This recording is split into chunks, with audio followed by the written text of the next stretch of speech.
Welcome back, everyone. We all have our routines, those little things that make us feel safe. For me, it was the weekly grocery run. But what happens when that sense of security is shattered? Today, we're unpacking the grocery store nightmare, a story that takes a simple errand and twists it into something deeply unsettling.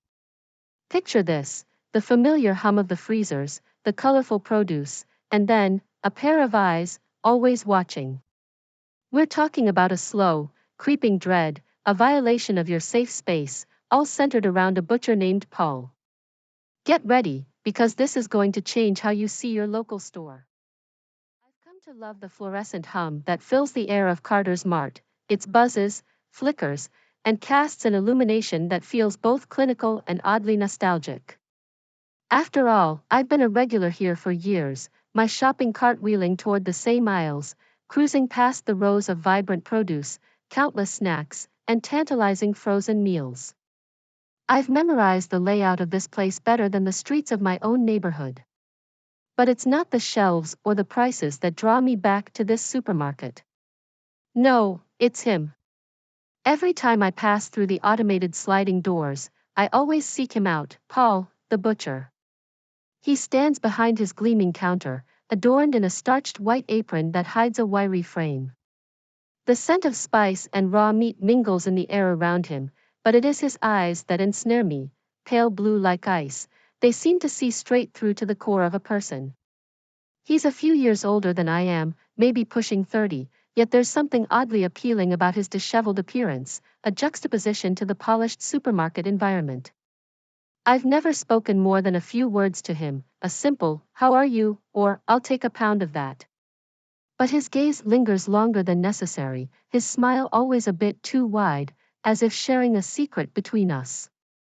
I often wonder if he watches me as I wander through the aisles, tossing brightly colored boxes of cereal and fresh vegetables into my cart, all the while pretending to be oblivious, yet hyper-aware of my every move.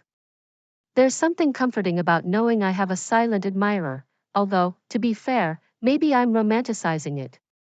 In the double-checking of my shopping list, I developed a surprising fondness for the butcher. He always offers to cut my meat just right, never fails to greet me with that disarming smile, and sometimes throws in a free sample of sausage just to see me chew and smile back. But lately, I've noticed something unsettling about him. It's the way his eyes seem to follow me even when I'm not in his line of sight, as though he can sense my presence through flesh and bone.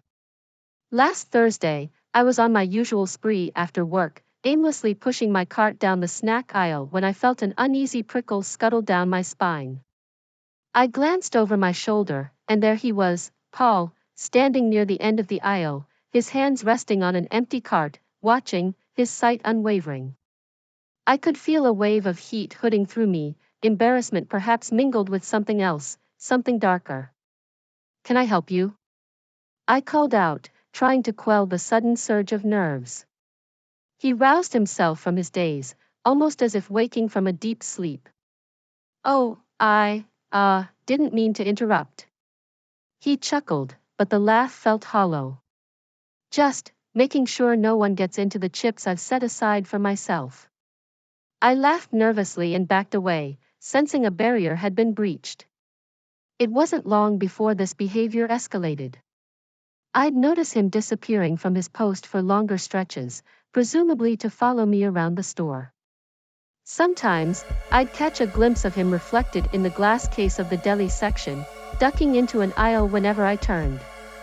I thought of confronting him, but fear iced my insides, fear of what he might do if I turned the heat back on him.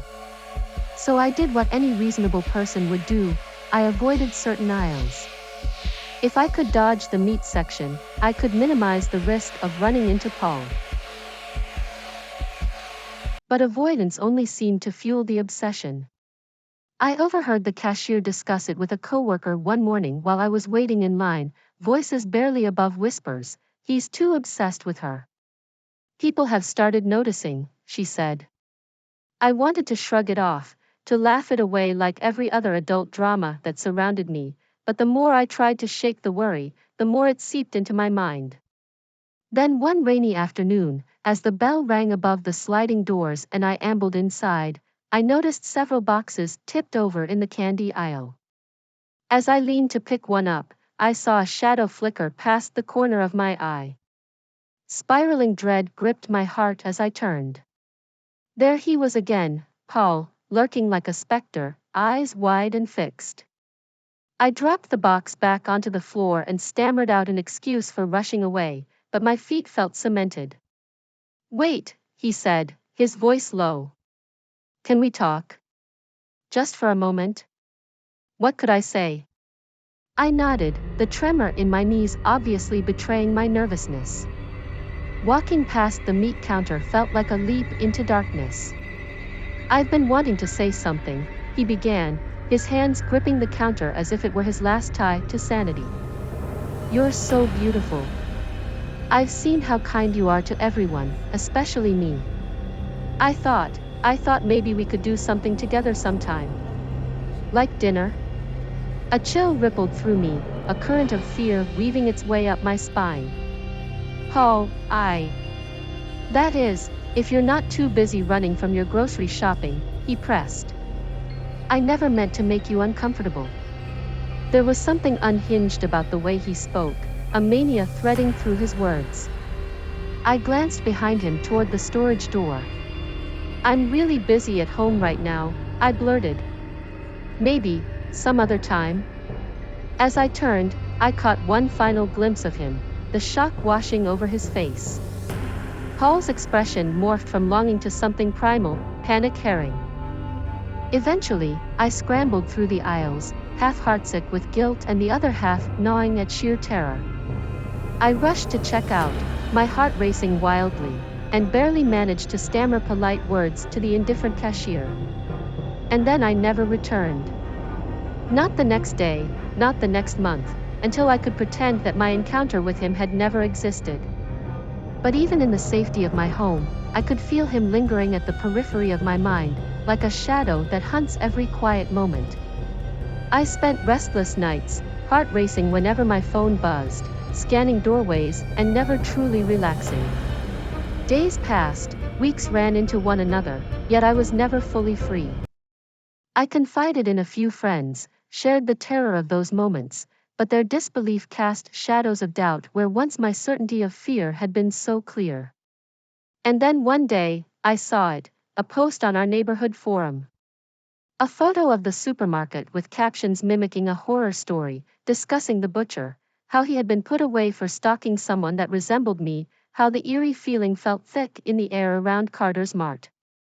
I no longer felt at ease, wonder mixing with terror as I stared at the screen, realizing the lengths to which obsession could stretch. A chill whispered through me as I shut my laptop.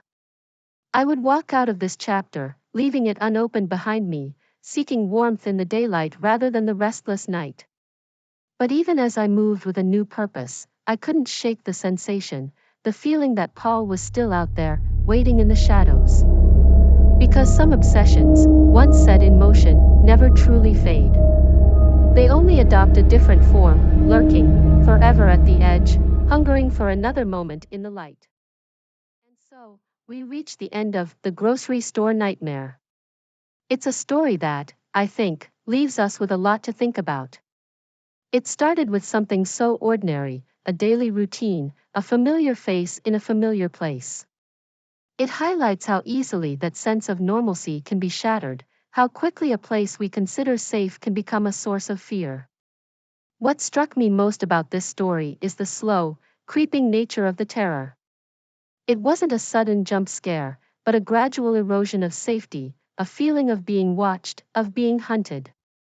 It shows us how subtle changes in behavior, a lingering gaze, an uncomfortably wide smile, can signal something far more sinister. We often think of obsession as something dramatic, something out of a movie.